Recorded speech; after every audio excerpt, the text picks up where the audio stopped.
جی اب رخ کرتے ہیں نوشہرہ وادی سون کا۔ رپورٹ کر رہے ہیں ملک صاحب فاروق ایوان۔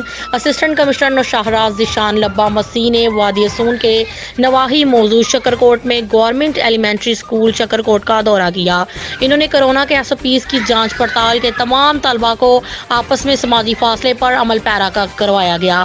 اسسٹنٹ کمشنر نوشہرہ ذیشان لبا مسیح نے اساتذہ و طلبہ کو کہا کہ لاک ڈاؤن ضرور ختم ہوا ہے لیکن کورونا وائرس کا خطرہ ابھی بھی موجود ہے، لہٰذا ہر صورت کورونا SOPs پر عمل کریں۔ اساتذہ کو سختی سے ہدایت کی کہ ہر کلاس روم کے دروازے پر ہینڈ سینیٹائزر اور ہینڈ واش کی سہولت زیادہ سے زیادہ فراہم کریں۔ اس سے پہلے زراعت آفیسر ڈاکٹر فاروق احمد کے ہمراہ باغ کا دورہ کیا اور جاری کی کام کا جائزہ لیا۔ انہوں نے کہا کہ کمیونٹی باغ کی تزئین و آرائش کا کام جلد مکمل کیا جائے گا۔